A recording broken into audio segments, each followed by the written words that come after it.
Hi there, fellow loom knitters. Today, we're going to focus in on 3 different techniques. The first is ribbing. We're going to alternate between true knits and purls. So we're going to create a flat panel, and we're also going to create a small tube. Then we're going to move on to the second technique, which will be using a long tail cast off around a scrunchie. And finally, we'll be looking at a couple of different thicknesses of I-cord, and that's going to hold it all together. Hold what all together, you say? Well, we're going to end up with a teapot cozy. Now you'll notice, here's your flat panel, and here's a couple of I-cords. Actually, this is a better side for the I-cord because we're going to look at skinny I-cords as well as a little bit thicker I-cords. Then, of course, the long tail cast on with the long tail cast off on the scrunchie. That'll keep it together as well. So, don't get me wrong, we are not going to be focusing in on the teapot cozy. What we're actually looking at are the 3 techniques on how to get there. So it's about the journey, not the destination. So let's take a look at the tools that you're going to need in order to create these 3 techniques. Tape measure, pair of scissors, a hair elastic, a crochet hook. Anything under a 5mm hook should be more than fine. A yarn tool, which picks up the yarn from the loom, a yarn needle, a button that has large enough holes to fit the yarn through, or you can just sew the button on using embroidery floss or some thread. You'll notice I've put in 2 different looms in this picture, and they are of different gauges, and I'd like to call your attention to that now. Looking at the looms, doesn't matter what gauge you use, so you can, if you've only got the older looms, that's no problem. And you can, because we are doing ribbing, you're going to want to mark your pegs, so you can use nail polish or stitch markers, elastics. One time I got a little creative. My daughter is never going to miss these stickers. The loom that I prefer is obviously the Flexee loom, and as you can see, I've put it on alternating light and dark with the pegs. Helps me keep track of the stitches, the knits and purls. Elastic. It's a cheap elastic. It's nothing fancy, just a Dollarama purchase. If you're a sewist, they also have ribbons of elastic, like you can get strings and strings of them, yards and yards of elastics. Get a thin one, obviously. Said we're going to use a flat panel, and we're going to use circle for the scrunchie. And if you do want to create a little tube, you'll need obviously a smaller loom. The smaller tube, get this, is for a drip catcher. So it's not really part of the cozy.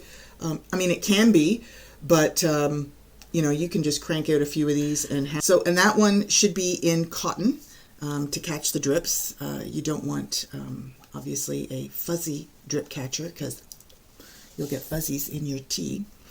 The next part of the teapot cozy is determining its size. So depending on the teapot that you're actually going to be using, whether it's a tall and thin one or a short and stout one, will determine how wide your panel is going to be and how tall each section is going to be.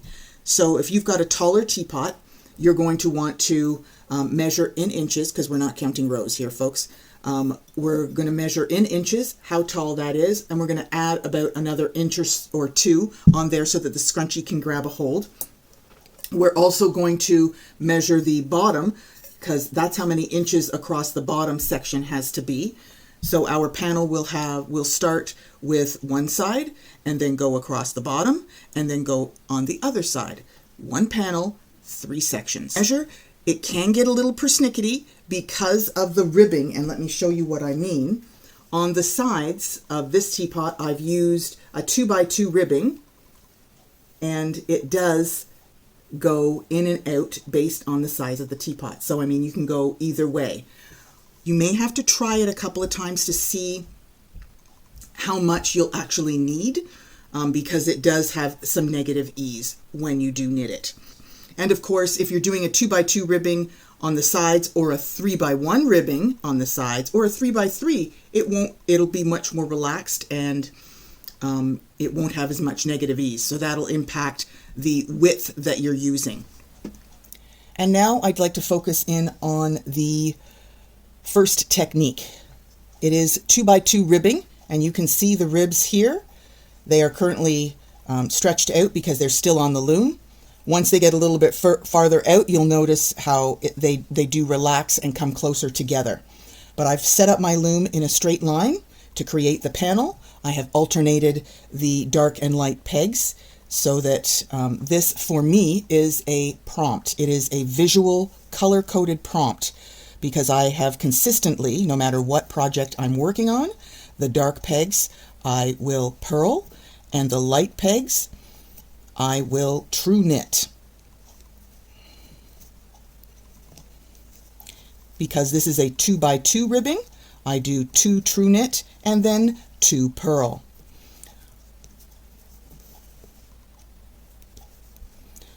And when I was first starting to knit, I could never remember whether the working yarn went on top or underneath the stitch that was already on the peg. I could never remember which was which, a knit and a purl.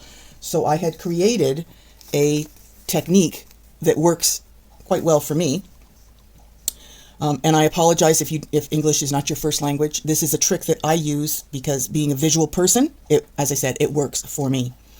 So the purls, you can see if you look at the dotted lines, I refer to the dotted lines as the existing stitches. So purl goes below the dotted line. It's a basement letter, as my daughter used to say. It's a basement letter, Mum.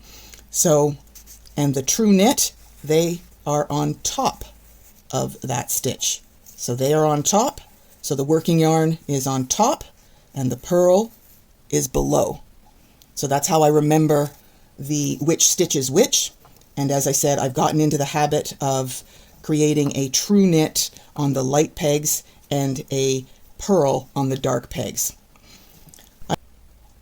As I come to the end of the row for this 2x2 ribbing, I will do the next 2 stitches true knits, and then I will do these 2 purls, and you'll notice there's one on the end. So that one stitch on the end, I'm going to E-wrap it as my last stitch, and then when I return or change directions, if you will, and go back with the 2x2 ribbing, I will slip that stitch. So I will not knit or purl it. I will skip it, formerly known as a slip stitch. And that's just so that I think I screwed that up. I did. Huh. Look at that. Okay, so that's a purl,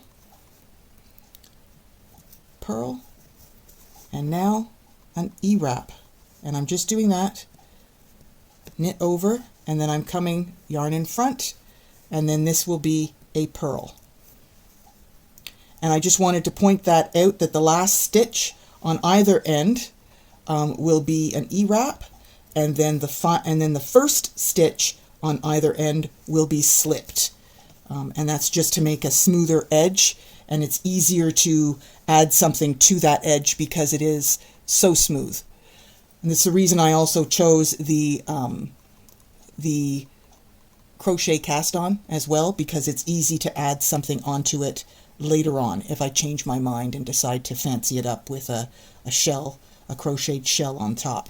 So just saying, a couple of options there. I did choose the 2x2 ribbing because it is easier to show the stitches because it's actually a clear block. I want to call your attention to what your knitting looks like. So this is the wrong side of the fabric, and when you look at the dark peg, as I said, that's a purl. This is what a purl stitch looks like.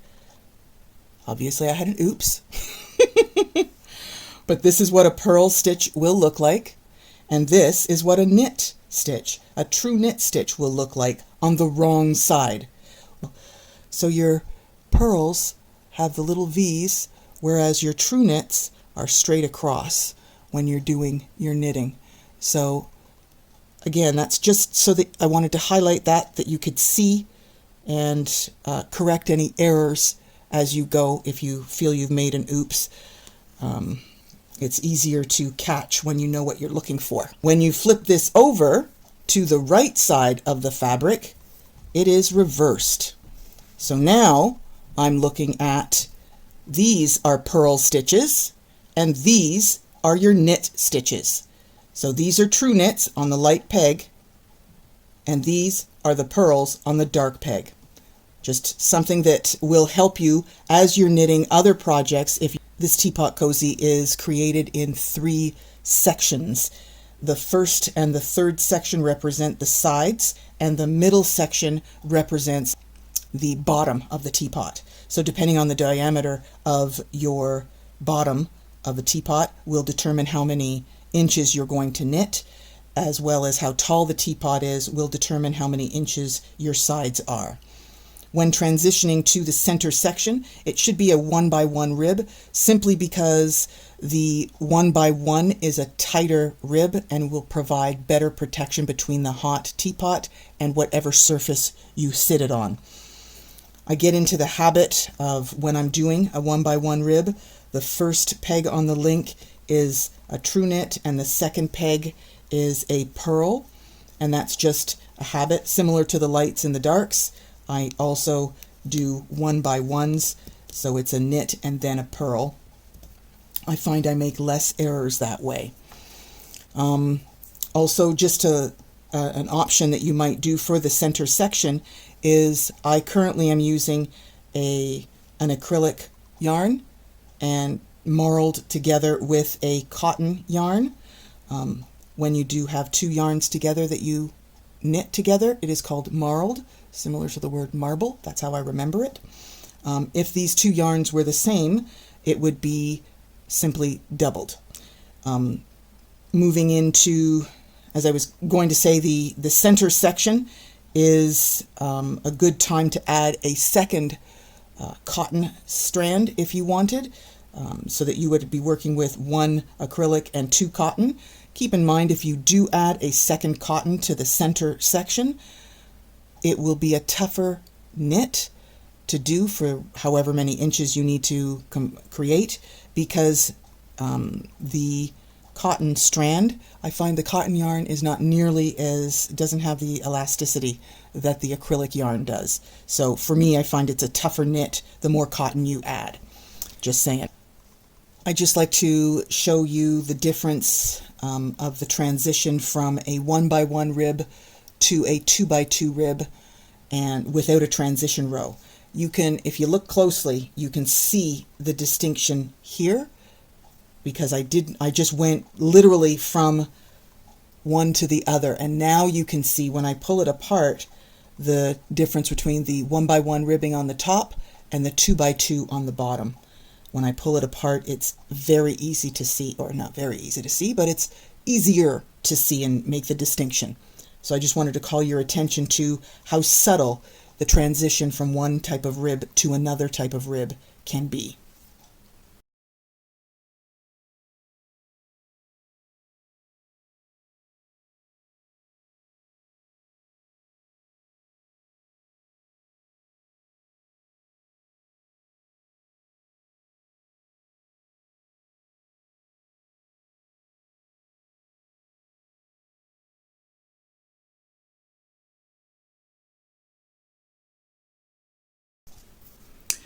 I'd like to point out that a couple of options that you've got when making the teapot cozy.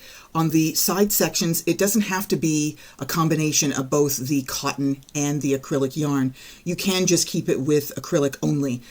Keep in mind, when you're using natural fabrics, the heat inside the pot will stay hotter longer.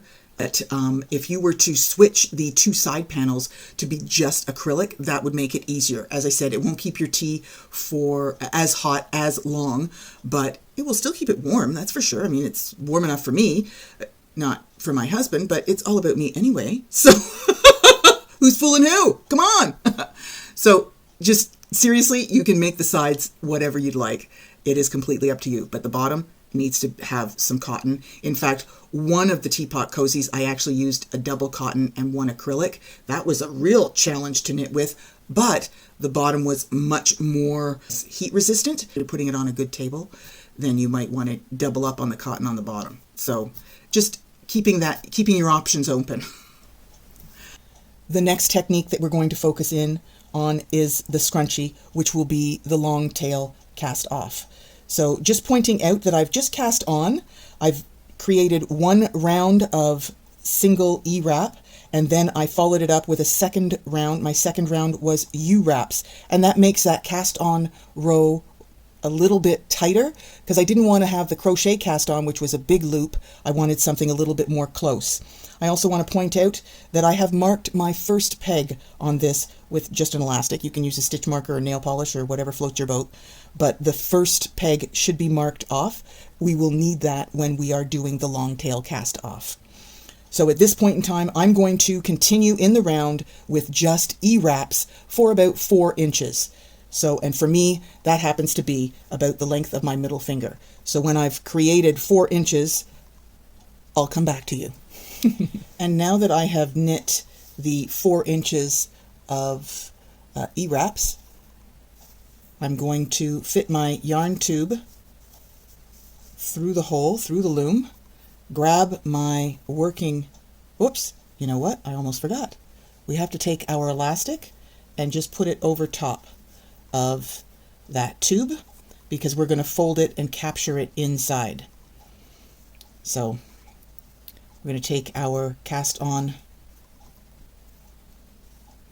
loop and put that over top. So now I have a loop and my working yarn and my cast on tail. Now I'm just going to line up all of those E-wraps that I did in the beginning, and I'm going to put them over each of the pegs. So I will meet you back here when that is done. We fold it over the tube and the elastic is inside. You can see it when I pull it apart there. Now the next thing we're going to do is just knit over all of those stitches to secure them. So here we are. We've knit over all of those stitches, and I'm just going to push them down a little bit. Okay, so I'm going to grab my working yarn and I'm going to wrap around the loom 3 times. 1, and there's my third one. And I'm going to give myself a little bit extra, just 'cause. Better safe than sorry. I'm going to begin the long tail cast off, also known as a stretchy bind off. I've put my working yarn on my yarn needle. And the process, you'll notice my working yarn is to the left of the marker.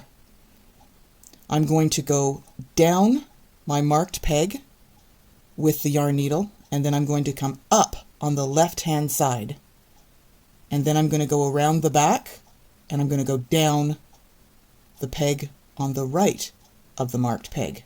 So this is actually a 3-peg motion, and it actually goes in a spiral. Now keep in mind I am right-handed, which is why my working yarn is to the left of the marked peg. If you are left-handed, your working yarn should be on the right of the peg, and you'll be going up on the marked peg, and then you'll be coming down on the right. So as a right-handed person, I am going to go down here, up to the left, around back, down on the right, and then I'm going to go up on that marked peg again, around back, down on the right, and then up on the left. So it's actually like a spiral. We're going to be working the pegs like a spiral. And now let me begin. So up on that marked peg with my yarn needle, coming all the way through, I'm going to turn my loom around to let gravity work for me, because I don't want my yarn to be caught. Okay, so that was the down on the marked peg, and now I'm going up on the left peg. For you left-handed people, you're going to be, this will be on the right peg. I'm going to the left. And now I'm putting my working yarn between those two, and I'm going around back of that marked peg. So I'm going behind the marked peg And now I'm going to go down through that stitch that's on the right peg. So that's the third peg that I've worked. And now I'm going to go up again on this marked peg, because that was the peg that's left to the left of that last peg.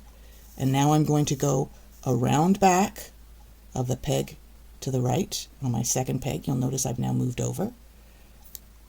And I'm going to go down on that next right peg.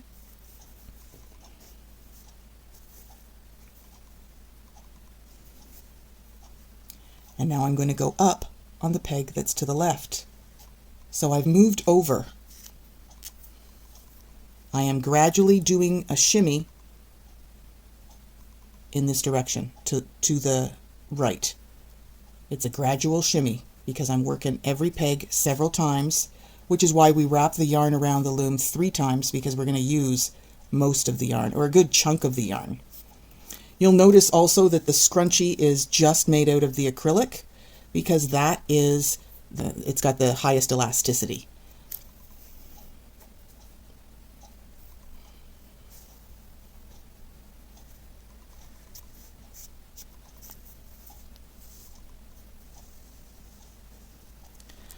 Up on the left, around back, down, up, around back.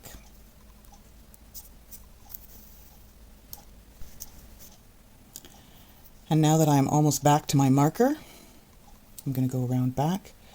I know I've already done the peg that's marked, but I'm going to do it again because I'd rather have it doubled up than missed. And I'm just like that.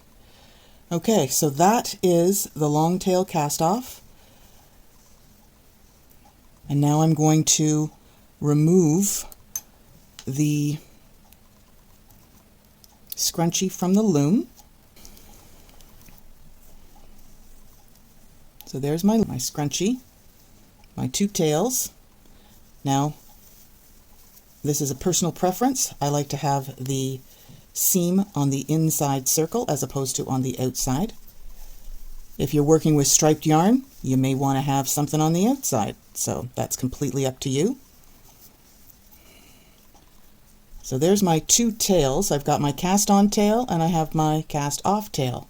So at this point, I'm just going to give it a little knot, and again, nothing fancy, but now I'm going to take both of these yarns and I'm going to cut them so that they're the same.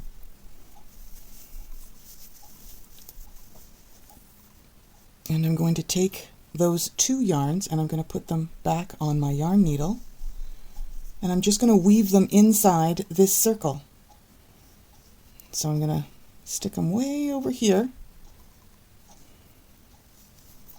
pull it out through, and now I'm going to give it a slight tug, and you can see it's scrunched up, so that when I cut close to the scrunchie, that little end will get pulled back inside that loop of yarn. So you can see the black scrunchie through this yarn, but you can't see it through this yarn. And something I noticed too was this, the yarn band on this was labeled medium weight 4, and this was also labeled medium weight 4. But I got to tell you, the blue is really considerably thicker than the pink, and yet they were both measured the same. So that's the long tail cast on, and you can see how smooth that edge is and how that turned out.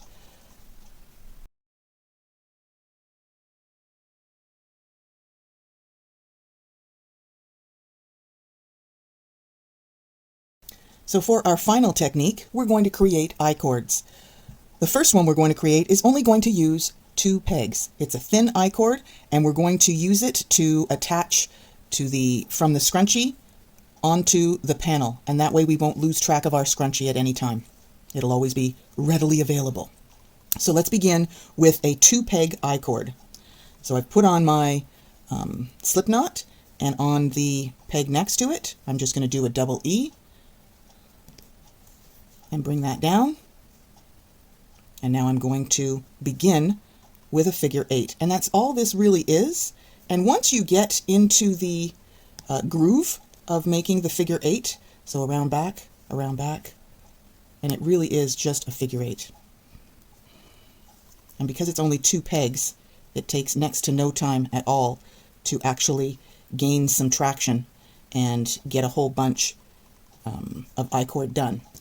And I usually like to get a whole bunch done and then pull the tail, because it will extend, and it's always fun to watch it get longer. It's kind of cool. I gotta say, there's not much about yarn that I don't like. Doesn't take much to amuse me. And here we are, leveling up.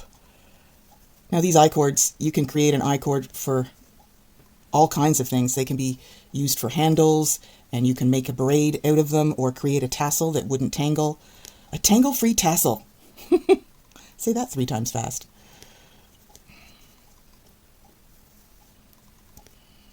Okay, so let's give this a pull. Now you can see how it's curling.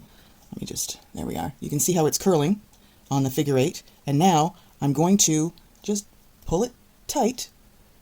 It's still a little curled, but you can see how it's all created. It looks like a little cube on there. Oh, and now it's straightened out. Look at that. Nice tight end, and we can go from there. So as I said, we'll need about 6 or 8 inches, depending on how much freedom you want your scrunchie to have. When we're happy with the length of the scrunchie, I'm going to ask you to take that second peg and put it back over top of the first peg. Then we're going to knit off, and we're going to wrap the yarn around again, just because, safety first. And now we can take it off the loom. And when I cut the yarn, I'm going to just pull it through to make a knot.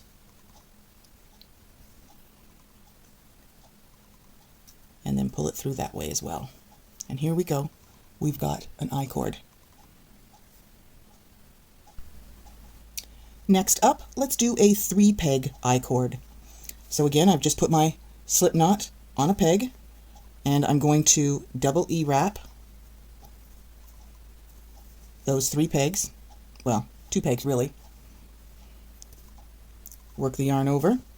And now from the back, I'm going to take my yarn and go all the way across. So it's basically a flat stitch across all 3 of those pegs. And now I'm just going to knit over. Oops.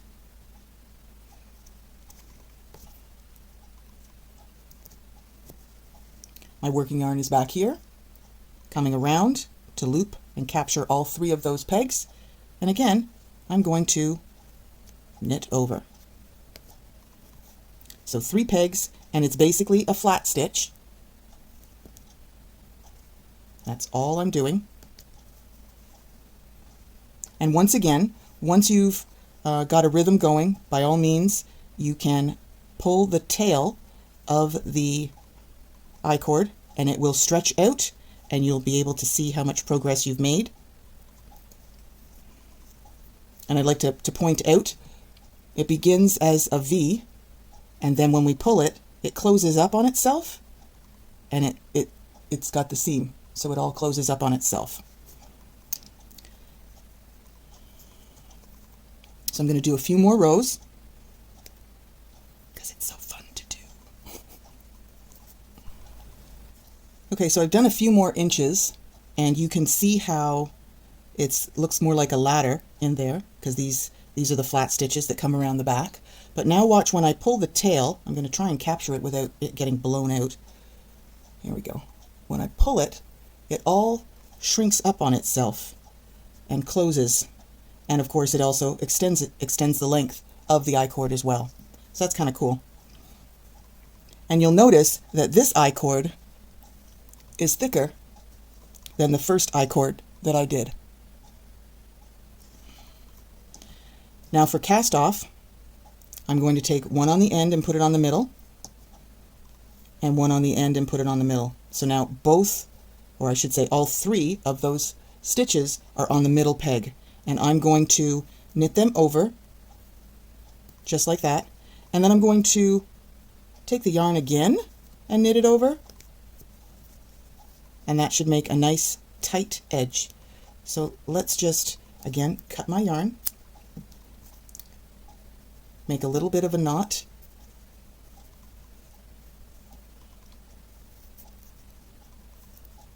and there. And there's the 3-peg I-cord compared to the 2-peg I-cord.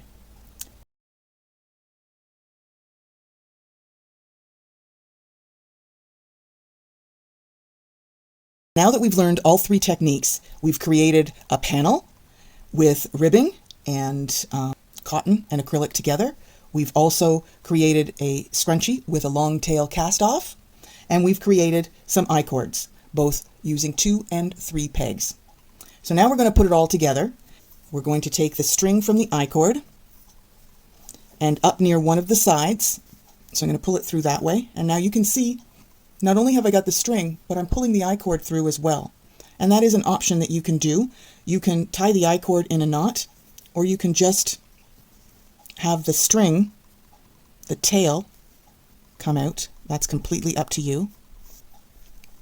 So I've just knotted it a little bit so that it won't go anywhere. Now, as I said, you've got an option to pull it through a little bit more and knot the actual I-cord around if you wanted to. That is an option. Or you can just stick it like that and then weave in your ends and hide them. The other side of the I-cord we're going to put through the scrunchie. So I'm just going to put my crochet hook through and pull that through as well.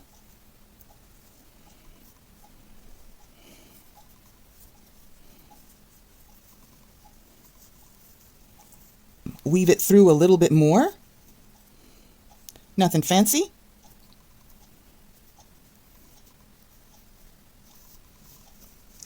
And then I think what I'll do is I will gather one of my stitches and tie it in a knot. Again, nothing fancy. And I put the knot a little bit closer to the edge. Now using my yarn needle, I'm just going to feed that through and inside. I'm going to keep it inside that scrunchie. And I'll pull it all the way over here, tug it a little bit, cut that off, and watch it disappear. So now we have the scrunchie is attached to the teapot cozy, and we are able to capture the tops of the teapot cozy over our teapot, and voila. Now my sample teapot cozy had more I-cords, and let's take a look at that. So here's my scrunchie attached to the panel, and I took a thicker I-cord and put it on one side, and this time I did knot the I-cord. I actually pulled the I-cord through the stitch and knotted it, and I'd like to just call your attention. I actually did tie down using the string as well, so it's anchored. That knot is anchored, and then I attached a button on the other side so that this will go through the handle and capture a button and secure, and keeping it relatively closed on that side, keeping in the heat. As for the spout side, so I used the I-cord as a lace, and I tied it in a knot up here, and then I wove it in back and forth to almost the bottom. I haven't tied in my end yet, but I have tied it in a knot so it's not going to go anywhere. But you can see I've got a little bit of play. So depending on where my teapot spout gets poked through, I can pull it closed and just have the spout come through the hole. So the I-cord again just gets laced through, nothing fancy, and this I-cord is a thinner I-cord, so that because it's going to go through your ribbing several times, you don't want it to ruin the shape of the pot of the cozy. So there we have it. That is a basic, simple design, and we learned 3 techniques creating it. As for the drip catcher, I used 16 pegs on my Flexee Loom, and I did a 2x2 ribbing just like we did on the flat panel, and then I cast off using the long tail cast off. So I think I only did about 7 or 8 rows. In hindsight, I think I should have done a few more, but that's just a personal preference thing. I think it turned out pretty decent, and you can attach that to your teapot cozy, or you can have it as a standalone item. Completely up to you. Knitter's choice. So today we looked at 3 different techniques. We looked at ribbing. That was the first one, both 2x2 and 1x1. We also looked at long tail cast off or bind off, and how stretchy that can be, which is very useful in some things. And finally, we also touched on I-cords, both thick and thinner ones. And when we can use those, we learned a lot of tips and tricks, lots of options, because that's one of the beauties of knitting. So many options, it's endless. You take a few basic things, and however you spin it together, weave it, knit it together, it turns out different. And it's just so creative, you can let it flow. So if you found this video helpful at all, by all means, hit the subscribe button, because this is where we level up together. So until next time, I'm Stacey from Stitches by Stacey, wishing you the focus to deliberately learn something new and the confidence to implement what you've learned. Thanks for watching.